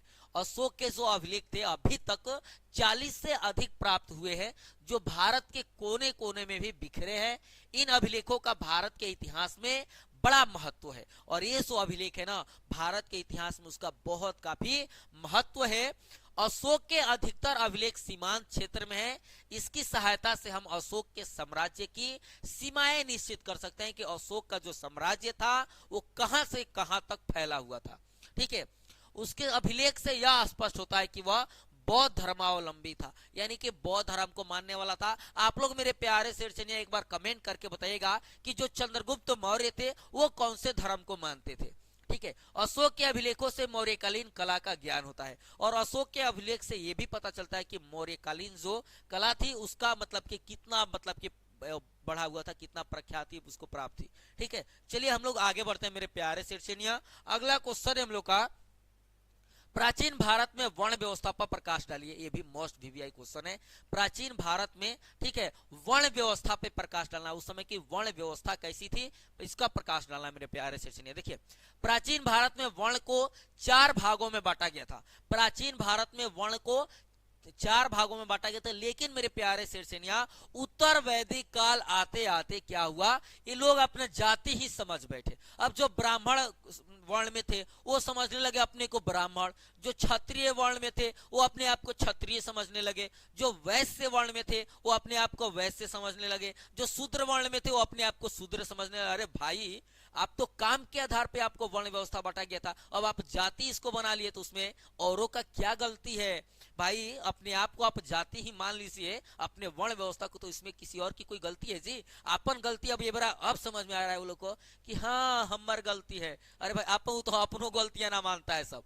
ठीक है, चलिए, ब्राह्मण, क्षत्रिय, वैश्य तथा शूद्र में 4 वर्णों में प्राचीनतम जो ना था वो प्राचीन भारत में 4 वर्णों में बांटा गया था कैसे? अब कर्म के आधार पर, जैसे हम पढ़ा रहे हैं तो हम ब्राह्मण हुए, अब एक मतलब कि पूरे सब किसी का जो रक्षा कर रहा है भाई क्षत्रिय है ना जी, जो व्यापार कर रहा है वैश्य है, जो किसी के घर कोई सेवा प्रदान कर रहा है वो शूद्र है। अरे भाई ना, ब्राह्मणों का स्थान सर्वप्रथम था, इनका काम पूजा पाठ कर आना था, ठीक है, कराना था, इनका काम था ना पूजा पाठ कराना। ठीक है, क्षत्रिय का स्थान दूसरा था, इनका काम था राज्य की देखभाल करना एवं युद्ध करना। वैश्य का स्थान तीसरा था, इनका काम था व्यवसाय या व्यापार करना था, जबकि शूद्रों को सबसे नीचे रखा गया था और इनका काम ब्राह्मण, क्षत्रिय और वैश्य के सेवा करना था। समाज में इनकी स्थिति बहुत ही दयनीय और निम्न थी। जो शूद्र थे वो पहले ही से निम्न थे, अब नीचे ही थे।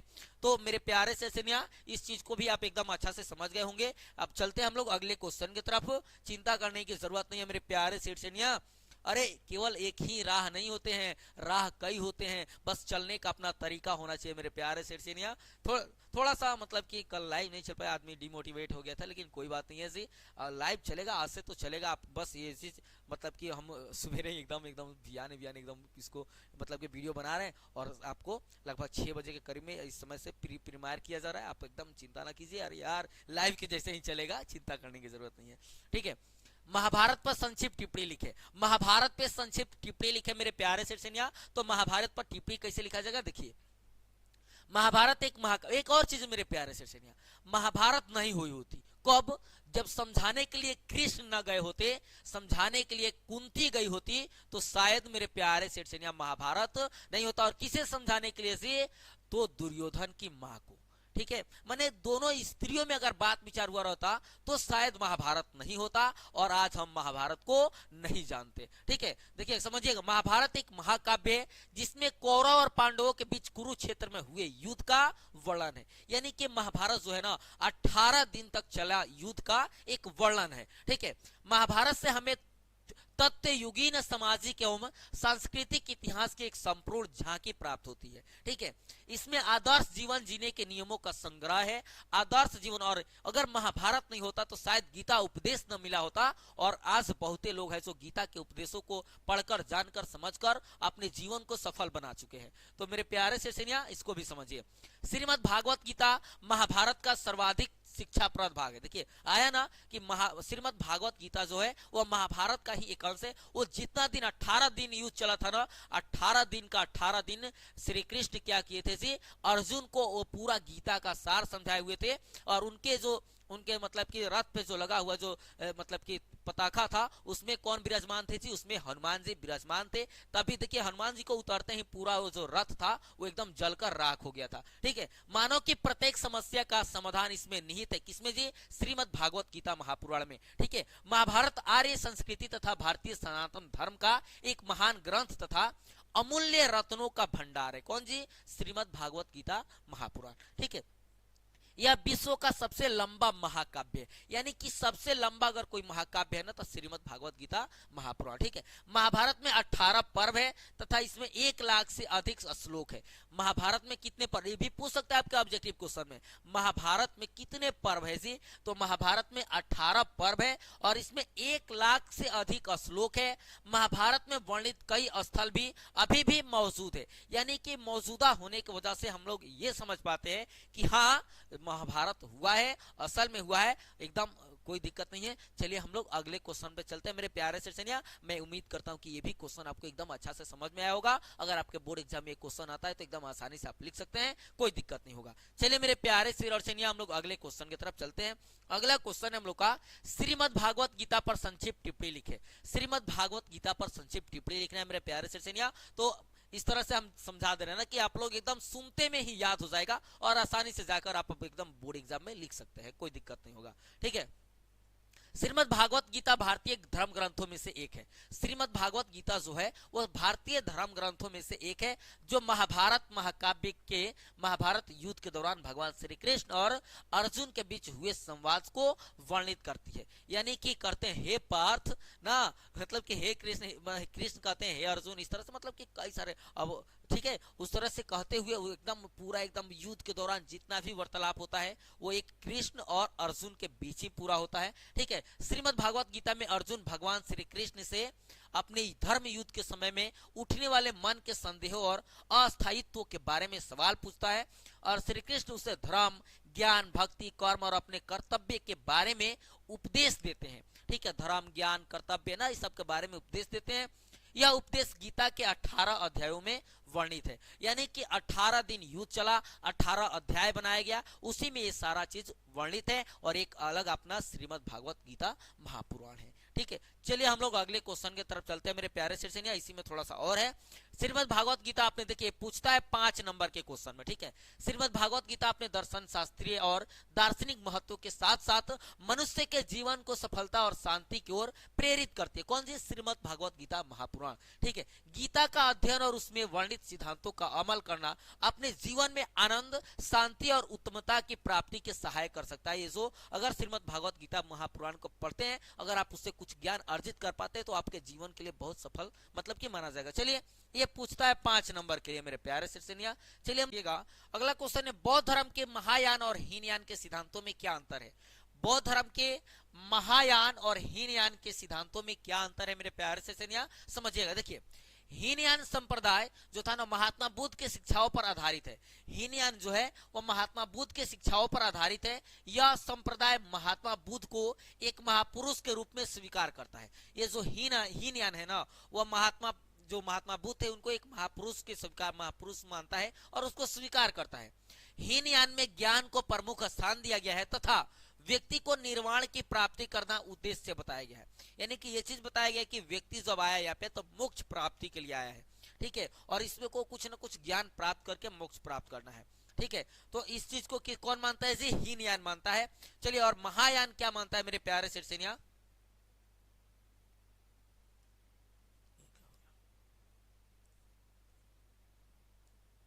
ठीक है, और महायान मानता है मेरे प्यारे सेशनिया, संप्रदाय में महात्मा बुद्ध के अतिरिक्त बोधि अस्थवों को, ठीक है, बोधि अस्तित्वों की शिक्षाओं को शामिल किया गया तथा महात्मा बुद्ध को एक सर्वशक्तिमान देवता माना गया है।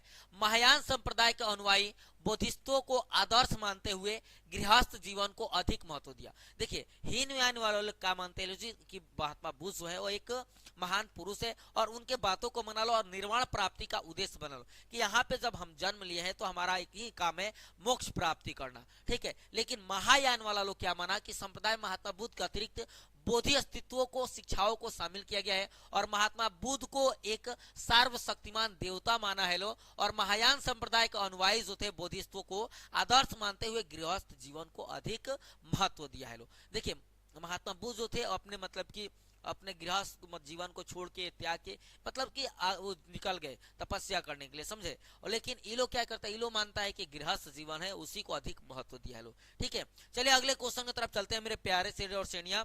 अगला क्वेश्चन है हम लोग का, त्रिपिटक क्या है? ये भी मोस्ट वीवीआई क्वेश्चन है मेरे प्यारे शेर श्रेणिया। त्रिपिटक क्या है सी? तो बौद्ध धर्म में बुद्ध के उपदेशों एवं बौद्ध धर्म से संबंधित ज्ञान के पिटारा को त्रिपिटक कहते हैं। यह 3 है। कौन कौन है जी? एक विनय पिटक है, एक सुत पिटक है, एगो अभिधम पिटक है। विनय पिटक यानी कि बौद्ध संघ के नियम को बताया गया है। सुत पिटक में बुद्ध के जीवन का वर्णन किया गया है और अभिधम पिटक में दार्शनिक सिद्धांत एवं शिक्षाओं का वर्णन किया गया है। ये आपके लिए बहुत ही, अगर ये आपके एग्जाम में आ जा रहा है ना तो लिखिएगा 2 नंबर आपका तो एकदम फिक्स हो जाएगा मेरे प्यारे सेठनिया, समझे। चलिए हम लोग अगले क्वेश्चन की तरफ चलते हैं। बुद्ध के 4 आर्य सत्यों का उल्लेख करें। यह भी क्वेश्चन बहुत इंपॉर्टेंट है मेरे प्यारे सेठनिया, समझे। महात्मा बुद्ध ने 4 आर्य सत्यों पर बल दिया है। ये निम्नलिखित है। दुख संसार में दुख है, ठीक है। दुख संसार में पूरा एकदम क्या है, दुख है। समुदाय दुख का कारण है, समुदाय जो है वो दुख का कारण है। निरोध दुख का निवारण संभव है, दुख का जो कारण है ना उसका निवारण भी है, ठीक है। दुख का निवारण संभव है। मार्ग दुख निवारण हेतु अष्टांगिक मार्ग का पालन करना। अगर दुख का निवारण चाहते हैं नसी तो मार्ग है जो दुख के निवारण के लिए अष्टांगिक मार्ग बताया गया है बौद्ध धर्म में। चलिए मेरे प्यारे सेठनिया हम लोग आगे बढ़ते हैं, अगले क्वेश्चन की तरफ चलते हैं। वो भी क्वेश्चन आपको एकदम अच्छा से समझ में आया होगा। आपके एग्जाम में अगर आता है तो 2 नंबर फिक्स हो जाएगा, आपको याद ही हो गया होगा, ठीक है। अगला क्वेश्चन है बौद्ध धर्म के अष्टांगिक मार्गों के नाम लिखे। देखिए अभी अष्टांगिक मार्ग के बारे में चर्चा हुआ था, अब अष्टांगिक मार्ग ही कौन कौन है भाई जान लीजिए। गौतम बुद्ध ने लोगों को सांसारिक दुखों से मुक्ति के लिए अष्टांगिक मार्ग बताए हैं। वो अष्टांगिक मार्ग कौन कौन है जी समझिएगा। सम्यक दृष्टि, 4 आर्य सत्यों में विश्वास करना। सम्यक दृष्टि है 4 आर्य सत्यों में विश्वास करना है। उसके बाद सम्यक संकल्प, ठीक है, मानसिक और नैतिक विकास की प्रतिज्ञा करना है। सम्यक वचन यानी कि हानिकारक बातें और झूठ ना बोलना है।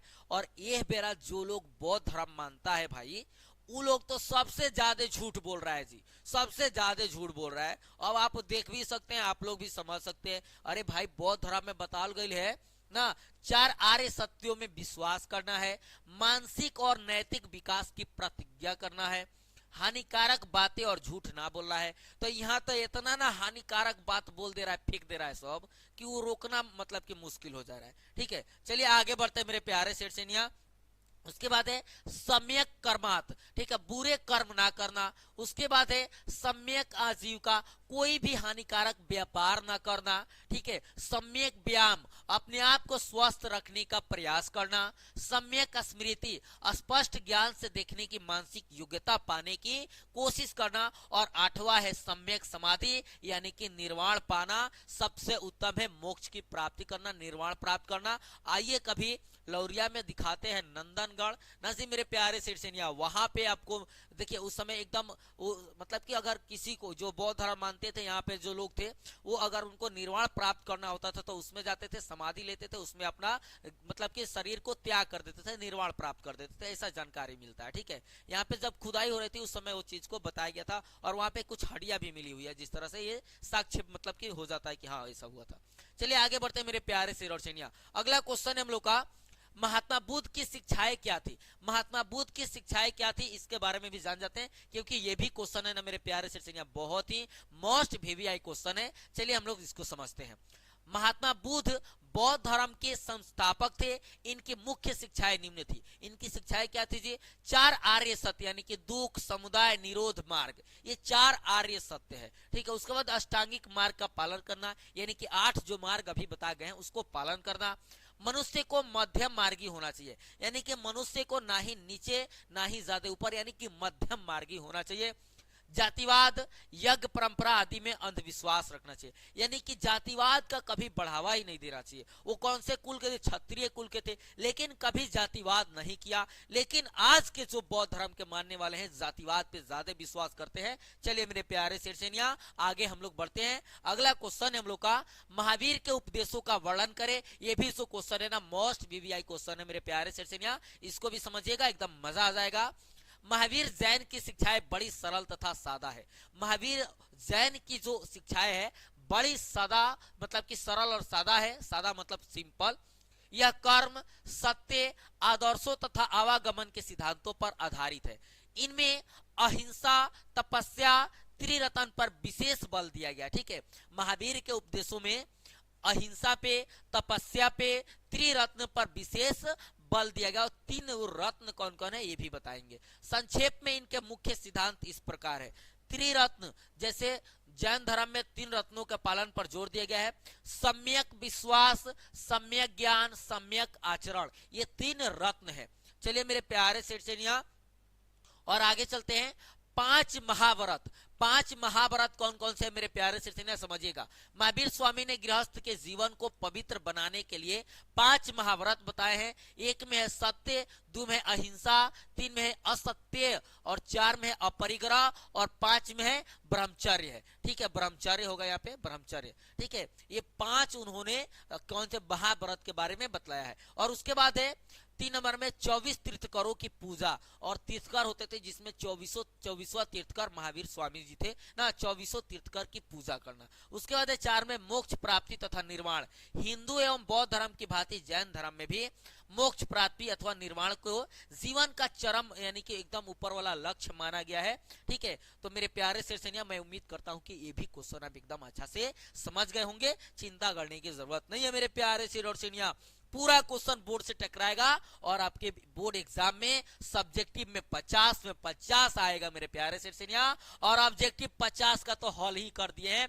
अरे 300 क्वेश्चन पढ़िए, उसी में से 50 क्वेश्चन आपके बोर्ड एग्जाम में छपल रहेगा मेरे प्यारे सेठसेनिया, समझे, चिंता करने की जरूरत नहीं है।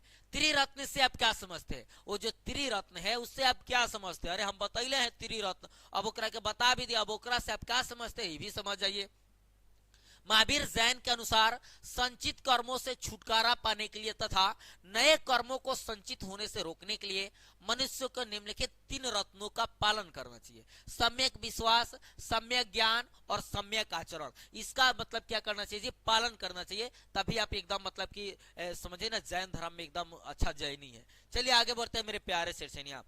श्वेतांबर तथा दिगंबर में श्वेतांबर तथा दिगंबर में क्या अंतर है? श्वेतांबर तथा दिगंबर में क्या अंतर है मेरे प्यारे सेठसेनिया? ठीक है, श्वेतांबर तथा दिगंबर जैन धर्म के 2 संप्रदाय है, 2 संप्रदाय है। श्वेतांबर श्वेत वस्त्र पहनते हैं जबकि दिगंबर वस्त्र नहीं पहनते। आप लोग कई बार वीडियो देखे होंगे, मतलब कैसा बहुत वीडियो वायरल होता है। जैन धर्म के जो मानने वाले रहते हैं ना, वो जाड़ा होके चाहे होके गर्मी, वो हमेशा नग्ने रहता है, उघारे घूमता है लो ना। आप देखे होंगे कई ऐसे वीडियो में हेतर कह के बैठे होते हैं लो या फिर चल रहे होते हैं लो, तो उसी तरह से नंगे ही चलता है लो। ठीक है, चलिए आगे बढ़ते हैं, ये भी समझ में आया होगा मेरे प्यारे सेठसेनिया।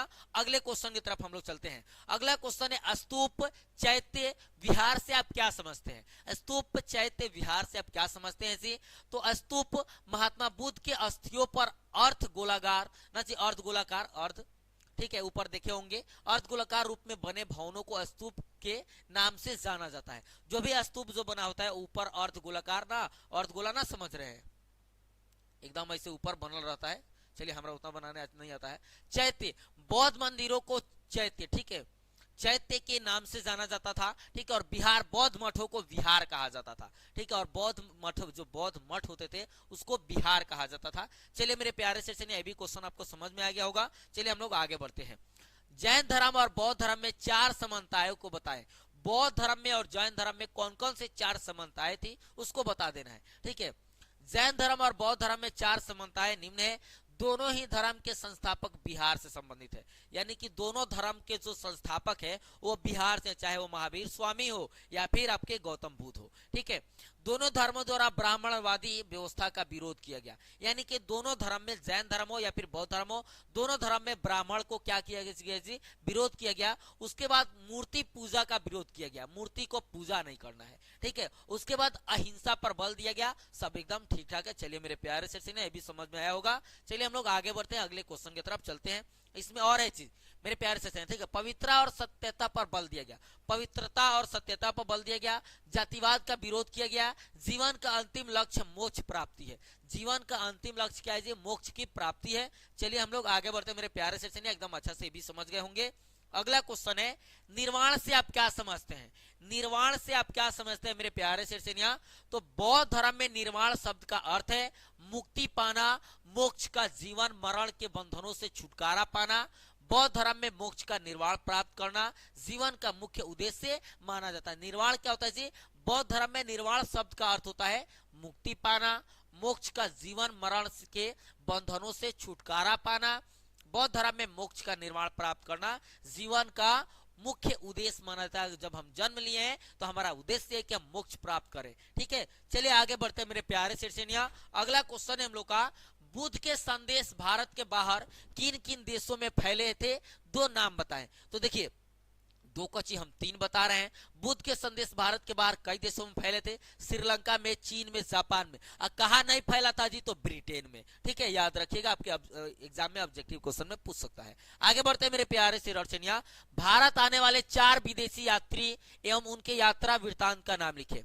भारत में आने वाले 4 विदेशी यात्री और उनके यात्रा वृत्तांत का नाम लिखना है। तो देखिए, भारत आने वाले 4 विदेशी यात्रियों में उनके यात्रा वृत्तांत निम्न है। अलबरूनी, किताबुल रहला हिंद ना, किताबुल हिंद लिखा हुआ था। इब्न बतूता रहला ना जी, François Bernier travels in the Mughal empire, और चौथा मेगास्त्री जो इंडिका लिखे थे। ये 4 हो गए, आप लोग एकदम आसानी से याद किए होंगे, आपके एग्जाम में आएगा मेरे प्यारे सेशनिया। चलिए हम लोग आगे बढ़ते हैं। अगला क्वेश्चन है, अलबरूनी पर संक्षिप्त टिप्पणी लिखे। मोस्ट वीवीआई क्वेश्चन है मेरे प्यारे सेशनिया। अलबरूनी पर संक्षिप्त टिप्पणी लिखना है। अलबरूनी का पूरा नाम अबू रेहान मोहम्मद बिन अहमद अलबरूनी था। एकदम, अरे बाप रे भाई, कौन नाम है जी? अबू रेहान मोहम्मद बिन अहमद अलबरूनी है। अलबरूनी का जन्म आधुनिक उज्बेकिस्तान में स्थित है, यानी कि अभी वर्तमान में जो उज्बेकिस्तान है वहां पर इनका जन्म हुआ था। खारिज में 973 ईस्वी में हुआ था। अलबरूनी कई भाषाओं का ज्ञाता था, यानी कि कई भाषाओं का जानकार था, जिनमें सीरियाई, फारसी, हिब्रू तथा संस्कृत शामिल है।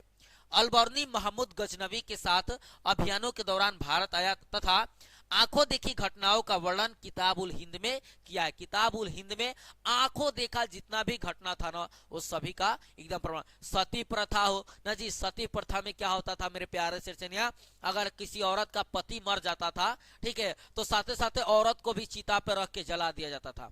ठीक है, और जौहर क्या होता था, जौहर के बारे में आप लोग जरूर जानते होंगे या फिर सुने जरूर होंगे, या फिर हमें हिस्ट्री का जो नोट्स दिए होंगे उसमें है।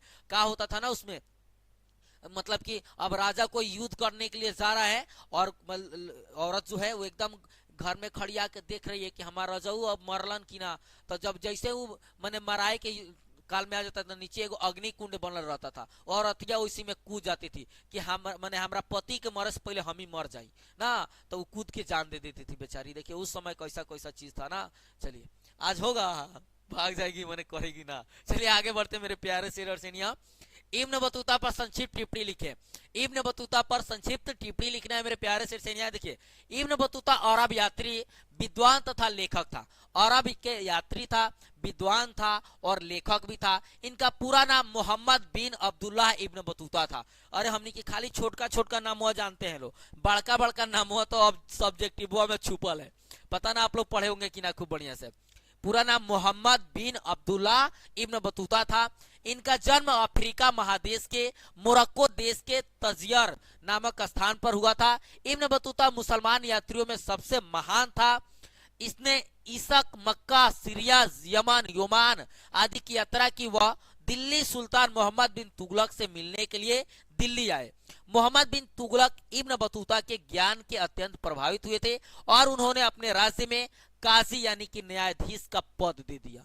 काजी समझ, न्यायाधीश, न्याय करने के लिए प्रदान किया।